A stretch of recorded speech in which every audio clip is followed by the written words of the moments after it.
하였더라. 아멘. 할렐루야. 아멘. 말씀을 같이 나눴으면 좋겠다는 말씀을 듣고 한 달 전부터 굉장히 익사이를 했습니다. 여러분들, 우리 사랑하는 성도님들 앞에서 이렇게 같이 말씀을 나눌 수 있다는 게 사실 너무나도 감동이고 너무나 흥분이 되어서 너무 좋습니다. 한 달을 기다린 말씀, 하나님께서 귀한 말씀으로 같이 나누길 원합니다.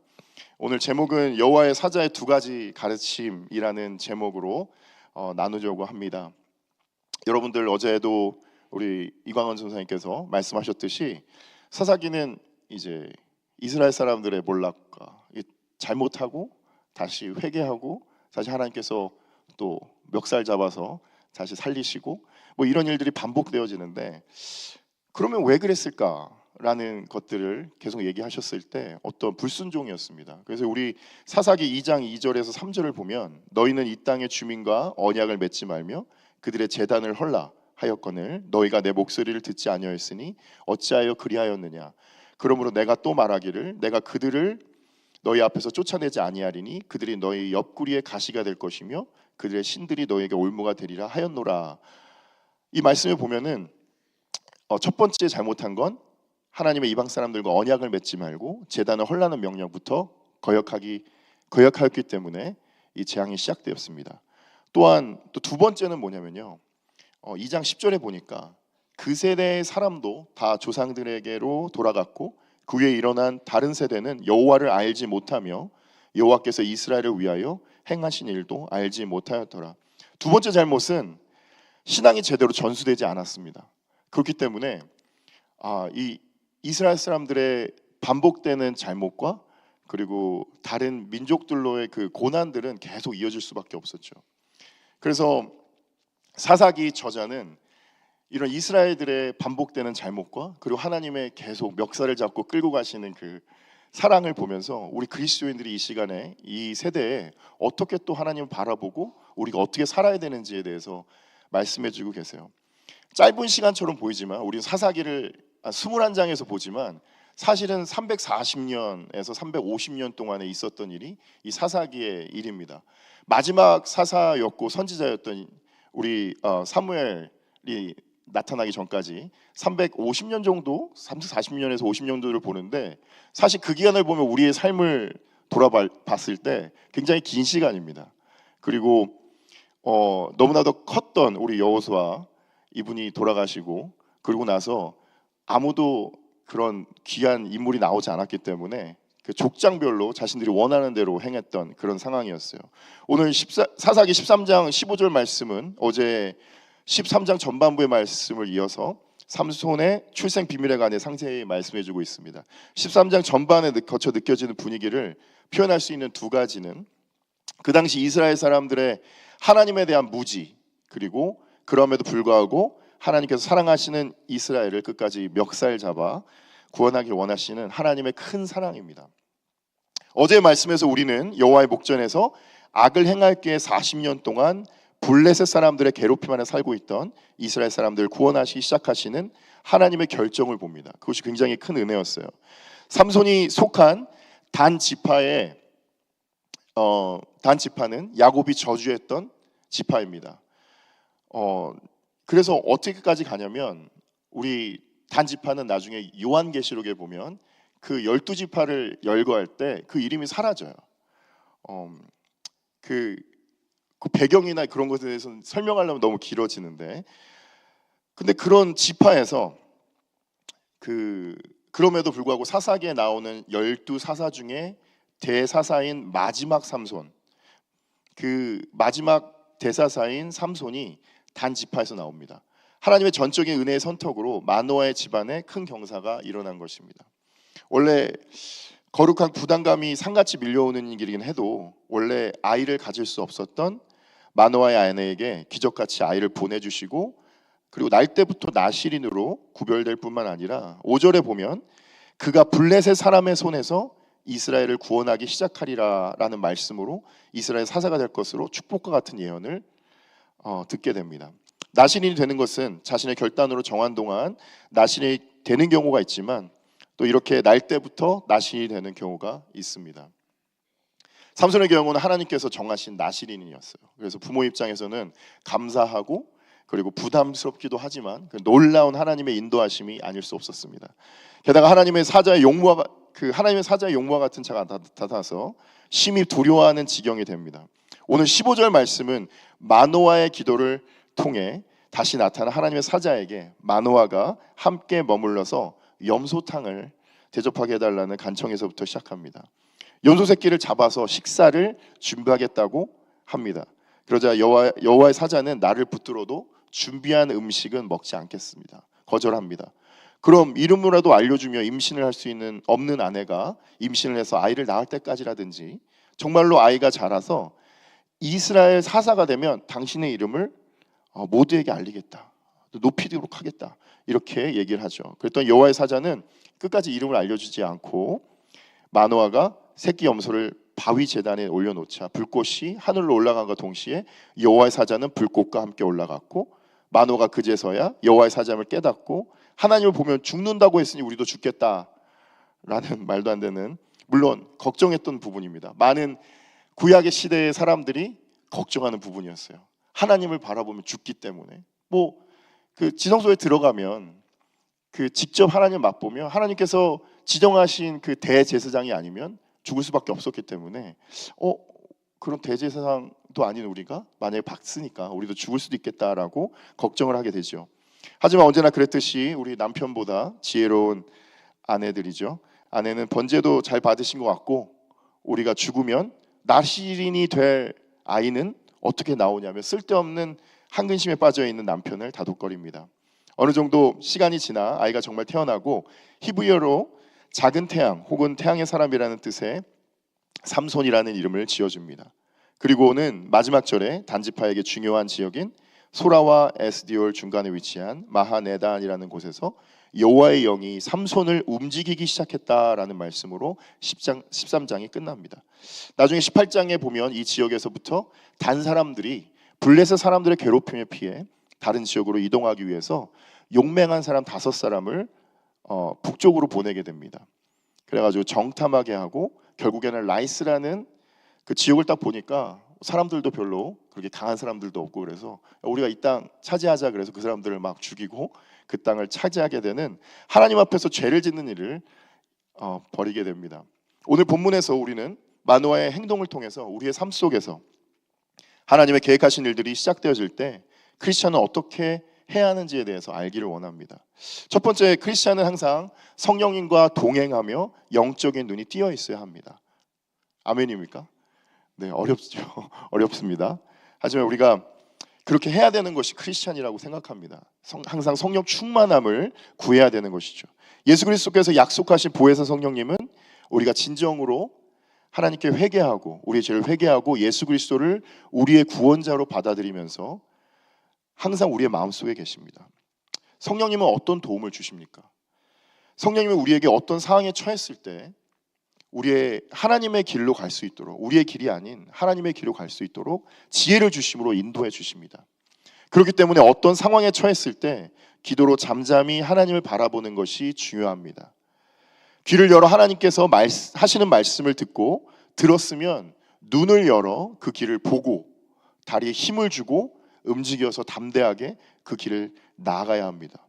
오늘 본문의 마노아는 그 당시 모든 사람들이 그랬듯이 16절 말씀처럼 눈이 어두워 하나님의 사자를 알아보지 못합니다. 자신들에게 좋은 축복의 말씀으로 예언하는 예언자로만 생각할 수도 있었습니다. 좋은 축복을 했으니 당연히 좋은 음식으로 대접해야겠다라는 반응이었습니다. 하나님의 사자는 중요한 교훈의 말씀을 합니다.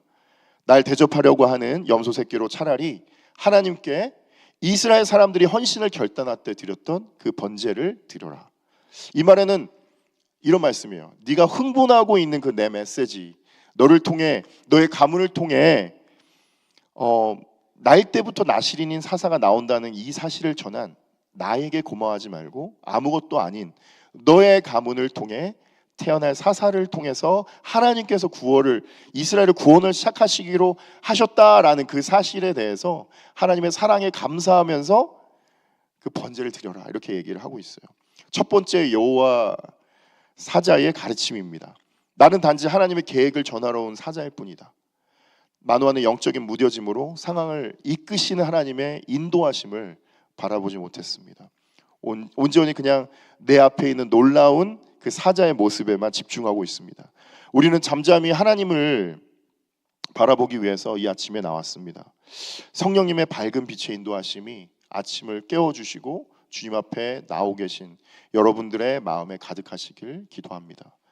우리의 삶 속에 하나님의 계획하신 일들이 일어날 때 크리스찬들은 또 어떻게 해야 됩니까? 두 번째는 그리스도인들은 영광 받으시기에 합당한 하나님께만 영광을 올려드려야 합니다. 당연한 것이 아닌가 되물으실 수 있습니다. 당연한 얘기지. 이 당연한 일을 우리는 우리의 기도가 들어졌을 때 정말로 매번 행하고 있는지 마노아와 하나님의 사자의 대화를 통해서 생각해 보겠습니다. 17절에 마노아는 다시 묻습니다. 당신의 이름이 무엇입니까? 당신의 말씀이 이루어질 때 우리가 당신을 존귀히 여기겠습니다. 존귀히 여기리이다. 여기에 대한 사자의 대답은 왜 내 이름을 묻느냐 였습니다. 그 얘기는 진짜 왜 묻는지에 대한 물음이 아니라 묻지 마, 말도 안 되는 거지, 내 이름이 왜, 이런 말투였죠. 내 이름은 중요한 것이 아니다. 두 번째 여호와 사자의 가르침인 것입니다. 내 이름은 기묘자라고 얘기했지만 여기에 나오는 기묘자라는 단어는 형용사로 해석되어야 합니다. 영어로는 wonderful 아니면은 beyond understanding이라는 뜻이죠. 놀라운, 엄청난, 이해할 수 없는 이라는 뜻입니다.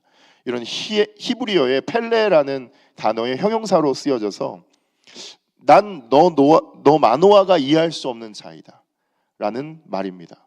기묘자라는 단어가 나왔다고 해서 이 단어가 여호와의 사자가 혹시 예수님을 설명한 것이라는 이렇게 끼워 맞추기를 하면은 좀 힘들 것 같습니다. 이사야서 9장 6절에 보면은 예수님은 기묘자라 모사라라는 말씀이 있는데요. 이 말씀도 사실은 원더풀 카운셀러라는 말씀으로 탁월한 경륜가다, 예수 그리스도는 위대한 스승이라는 뜻이죠. 그렇기 때문에 여호와 사자의 대답을 의미는 정확하게 말하면 내 이름은 네가 들어도 알 수 없을 거야. 그리고 알 필요도 없어, 이런 뜻입니다. 난 하나님의 사자일 뿐이다 라는 말입니다. 자꾸 중요하지 않은 것에 포커스를 두지 말아라 라는 얘기예요. 하나님께서 계획하신 그 일이 이루어질 때 내 이름이 왜 필요하니? 이라는 뜻입니다. 하나님께서 모두 하신 일이다. 하나님만을 기억하라. 내 이름을 기억했다가 내 이름을 존귀히 여기면 안 돼. 영광 받으실 분은 하나님인 뿐이다. 이런 하나님뿐이시다라는 말씀이죠. 저도 귀한 이런 고백을 드리는 선교사님을 만난 적이 있습니다. 그 첫 만남은 여기였고요. 한 새벽 예배 때 그 선교사님이 터벅터벅 걸어오셨습니다. 그 말씀을 전하러 새벽 예배에 오셨는데 올라오실 때부터 저도 모르는 감동이 있었어요. 정말 전혀 모르는 분이셨는데 제 눈물에 저도 모르게 저 뒤에 앉아 있다가 눈물이 나기 시작했습니다. 왜 이러지? 그러고 나서 말씀을 듣는데 너무나 귀한 말씀을 나눠주셨어요. 근데 그분은 자신의 사역에 대해서는 그렇게 얘기를 하진 않으셨습니다. 예수님의 사랑, 예수님의 힘들었던 고난과 그것들에 대해서 설명을 해주셨고, 그 말씀이 이제 너무너무 좋아서 그분과 교제하는 시간을 가졌고, 그리고 저희 그때 젊었던 젊은 가정들의 아버님들만 모여서 우리 집에서 이제 같이 교제를 하면서 목사님과 기도 제목을 나누고, 그분이 이제 조그만 접시 그 수첩에다가 이렇게 적으셨어요. 모든 기도 제목 이름들을 한 저희가 10명 정도, 12명 정도 됐던 것 같은데 이름을 적으시고 기도 제목을 다 가져가셨습니다. 그리고 자신의 사역에 대해서 잠깐 나누시고 그 다음에 또 몇 년 있다가 또 오셨어요. 근데 오셨는데 같이 이제 얘기를 하면서 제가 라이드를 주는 그 때가 있어서 같이 앉아서 잠깐 얘기를 나누는데 그분은 또 이제 그런 말씀을 하시는 거예요. 기도 제목을 이제 보시면서 이 형제는 어떻게 지내세요? 저 형제는 어떻게 지내세요? 그 몇 년이 지났는데도 그분의 마음에는 항상 그 기도 수첩에 그분들의 이름을 적어놓고 있었습니다. 그리고 그분의 그 사역은요, 그 파키스탄이라는 곳에서 탈레반들의 깊숙한 곳에 가서 그들의 족장을 고쳐주고 의사셨어요. 그 부부가 의사셨고, 근데 아이들이 정말 어릴 때부터 하나님께서 그 땅을 주셨기 때문에 그 땅으로 나아갔고 10몇 년이 지날 때까지 그 사역을 이어가고 계셨습니다. 근데 사모님께서 이제 암에 걸리시고 그리고 목사님도 갑상선 암에 걸리셔서 이제 시카고로 오셔서 이제 몸을 좀 추스려야 될 때가 됐던 거예요. 그러고 나서 이제 목사님은 대신 다시 또 들어가셔야 되는 그런 상황이었습니다. 그 이제 목사님은 근데 자기 기도 제목을 많이 얘기 안 하셨어요, 선교사님. 근데 이제 같이 둘이서 얘기하다 보니까 이런저런 이제 기도 제목을 나누다가 그 아들의 힘든 부분도 알게 되고, 어린 아이가 이제 파키스탄 학교를 다니다 보니까 어렸을 때부터 애들한테 bully를 당한 거예요. 근데 이제는 18살, 19살이 됐는데 이제 미국에 와서 시카고에서 이제 대학을 가고 학교를 가야 되는데 수학 능력이 떨어지는 겁니다. 그래서 이제 카운셀러한테 가서 얘기를 하고 오랜 기간 동안 얘기를 해보니까 이 아이의 속마음이 얘기가 나오는데, 어렸을 때부터 학교에 가고 끝나고 나면 아이들한테 맞았던 거예요. bully를 당했던 거죠. 근데 그것이 쌓이고 쌓여서 이제는 수학을 공부를 할 수 없는 그런 정신적인 상태까지 됐다라는 얘기를 들었을 때 처음으로 그 선교사님의 눈에서 눈물이 나고, 그래도 그것도 감당해야 될 부분이다라는 고백을 들었을 때 이런 분이 어디 있지? 라는 생각이 들었습니다. 그리고 저희는 이제 헤어져야 되고 기도를 마치고 이제 나와야 되는데 선교사님이 저한테 공설 집사님, 제가 드릴 거는 이거밖에 없을 것 같습니다 그러면서 굉장히 낡아 있고 그런 책 한 권을, 2권 책을 주셨어요. 조선 회상이라는 책이었습니다. 제가 이 나라에 갈 수 있고 가게 된 그런 동기 중에 하나도 이 조선 회상에 그 셔홀이라는 그 의사가 조선에 아무것도 없는 그 무지의 땅에 그 모든 가족들이 가서 자신의 아버지가 죽었고 그 어머니가 아직도 남아 있고 그 아들이 다시 쫓아가 가지고 그 땅에서 했던 그 의료 사역들을 쭉 얘기한 에세이 형식의 조선 회상이라는 책이었어요. 그 책을 주면서 저는 파키스탄에 왔다 갔다 할 때 비행기에서 이 책을 항상 읽습니다. 20번 이상 읽었지만 저는 또 구할 수 있으니 이 책을 드립니다. 그럼 저희들의 마음은 어떻습니까? 선교사님 그러면 사인을 한번 해주십시오. 아니면 이름을 좀 적어주셔서 내가 곰솔에게 준 뭐 이런 것들을 좀 나눴으면 좋겠잖아요. 그래서 좀 혹시 이름을 좀, 그랬더니 이분이 이런 말씀을 하세요. 정말 죄송한데 사인을 해줄 수 없습니다. 저는 충격이었어요. 왜요? 그랬더니 이 땅에 제 이름 석자 중에 한 자라도 남기 원하지 않습니다. 정말 죄송합니다라고 얘기를 해주시는 거예요. 근데 그분이 농담이 아니었어요. 정말 그분은 예수님과 같은 삶을 살면서도 그분의 중심에는 이 땅에 자신의 이름은 한 글자도 남기 원하지 않으셨던 그 말씀을 듣고 제가 뒤통수를 크게 맞았던 그런 기억이 있어요. 그분의 말씀과 동일한 것 같아요. 정말 이 여호와의 사자의 마음도 그랬을 거예요. 내가 잠깐 와서 하는 이 메시지, 너에게 그냥 내용만 전달하는 이것에 제발 포커스 두지 마. 사랑이 많으시고 너희들 지금 끌고 가시려는 그 하나님의 포커스를 좀 둬라고 말씀을 하시는 거죠. 우리는 인생에 중대한 일이 생겼을 때, 결정해야 되는 순간이 왔을 때 하나님께 간절히 기도합니다.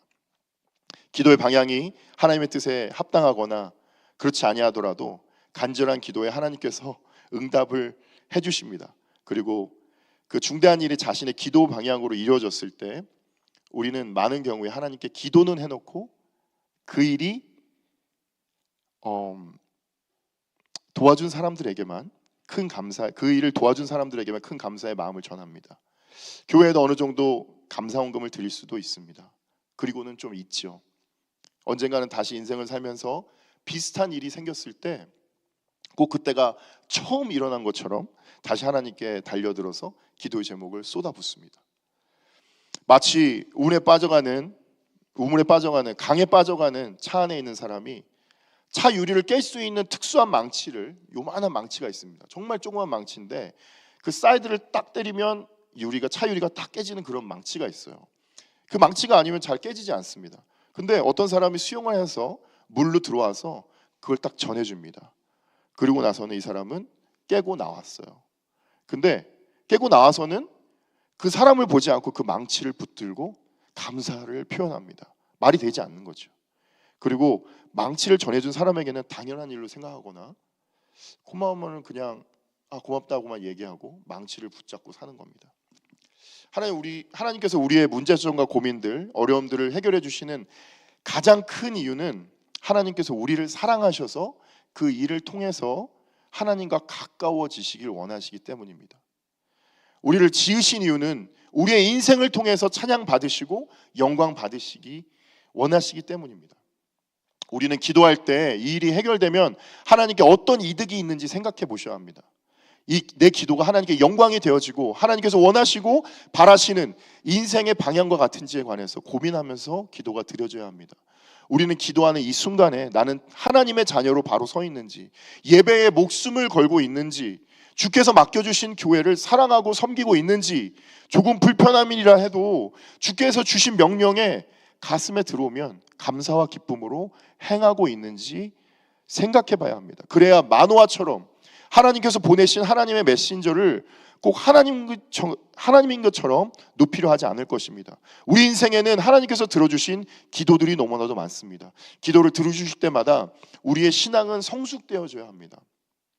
들어주신 기도를 간증으로 간직하고 정리하여 비슷한 상황에 처해 있는 형제 자매들에게 오늘의 말씀에 하나님의 사자처럼 전할 준비를 해야 합니다. 그러면 하나님이 영광 받으시고 하나님께서 기뻐하실 줄 믿습니다.